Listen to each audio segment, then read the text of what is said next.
Good morning. Ay, nakakapag-exercise na din. Exercise. Oo, tabi-tabi ching-ching ko ngayon. Nakakainis. Ayoko namang pataba-taba. Sobrang kaya mga sisi ko, sobrang mataba. Di po man. Okay, buti. Namin, nautot ako. Yun, nakainom na rin ako ng gamot. Sa awal naman ng Diyos, kaya naging okay naman ako ang BP. Naging 133/88. Oo, yun nga. Ewan ko ba? So, parang sa side ng nanay ko High blood yun. Oo, sa part ng pamilya niya noon pa. Oo. Kaya dati, yung tatay niya, yung lolo ko, nanood lang yun dati ng boxing. Nanood ng boxing. Siguro, sa sobrang tuwa ba niya at nanalo ang kanyang boxingero dati. O, yung bata pa kasi ako, nanood siya ng boxing. Alam mo, sobrang tuwa niya dati kasi panalo yung niya sa boxing. Ay, natake yung lolo ko kasi nga, inatake na ng high blood. Pero hindi na siya, hindi na siya nagsasalita, hindi naglalakad, naglalakad. Pero, tapos, hindi na siya pinapakain, nakahiga lang palagi. Tapos doon, namatay na rin naman yun, yung lolo ko nun, kasi sobrang high blood, kung sa kakapanood ng boxing. Tapos nangyari, sa side ng sa kanilang kakapatid, yung mama ko, parang mama ko yata ang unang namatay din sa kanilang kakapatid. Kay mama ko, sobrang high blood din kasi yan. Parang yung pag-high blood niya simula sa pool, nung karoon ng anak, doon lang. Kaya pagkakaano rin ng trabaho dati, mas ma-high blood siya sa papa ko nun din. Alam ko doon kasi pamilya nga niya ay Ngayon, pag nanganak yung mama ko nun dati, nakailang beses na rin yung hospital, sobrang BP na rin. Tapos, yung pinakahuling pinanganak niya siya sa kapatid kong bunso. Dati kasi, nagpapaanak lang lagi yung mama ko sa bahay. Kaya okay pa naman noon, diba? Pwede pa yun dati. Pinapanganak niya yung pinakabunso. Ay, so ilang oras na ginagawa ng lolo ko kung paano manganak yung mama ko.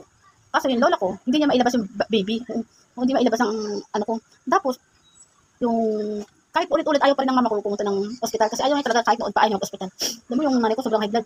Minsan, ng mga dugo-dugo niya dito, tapos ang ilong, puro dugo-dugo. Okay. So, sobrang kakapilit niya ng mga anak siya dito sa bahay, doon sa kapatid kong bunso. Talagang, pinagtsagaan niya talagang magkanda high blood siya. Tapos, yun, dinala siya sa ospital talaga. No choice na yung lola ko nun. Takot talaga, hindi na rin niya kaya. Wala, high blood niya ang mama ko. Hindi na mailabas yung bata. Kasi dugo-dugo na yung mga ilong niya, mata, ilong. Grabe kataas ng high blood.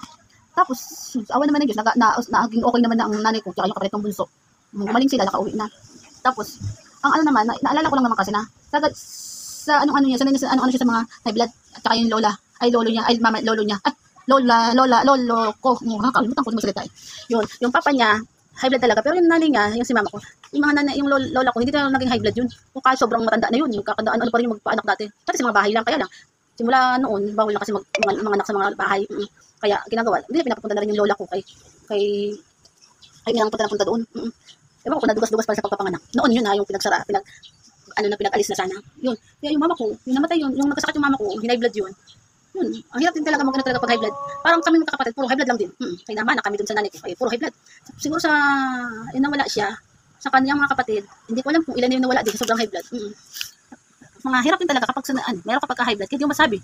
Alam mo, kahit anong sobrang sipag mo sa trabaho, minsan naging okay ka naman talaga sa pag-BP, okay naman. Pero hindi mo rin masabi pag talaga yung high blood, bigla-bigla na lang talaga bigla-bigla lang napasok. Bigla napasok sa atin. Kaya simula nung naging sakit ako, inatake, talaga doon ako nagkaroon. Bigla-bigla akong papasok pa naman ako doon. Pasok ako doon sa trabaho noon. Tapos yun, naging hospital pa rin ako. Inatake na. Kaya buti naman ngayon ay okay. Yun, sa awa naman ng Diyos, sana sa mga kapatid ko, yung pinakauna kong panganay, yun, nag-high blood din, pero nagagamot na rin siya. Pero hindi pa naman siya na ospital. Pero sa aming mga kapatid, ewan ko, sa Tipungan, for the first time, ako naging ospital. Kaya simula noon, hindi naman ako na ospital. Ano ko ba ngayon, naging ospital ako Tipungan. Kaya yun, sana maging okay na. Kaya mahirap talaga napaka-BP na sakit. Kahit anong iwas mo. Pero no choice, pag trabaho ka, kailangan mo talaga maging masipag. Kaya kung tamad ka talaga. Masalamat, kasi wala kang BP. Kasi nga, tamad ka na Hindi wala ka ng BP.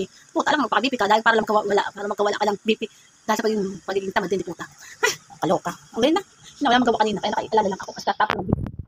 Kasi ang tama ko ngayon, kaya dapat mag-diet, para mag-66 tayo. Dahil,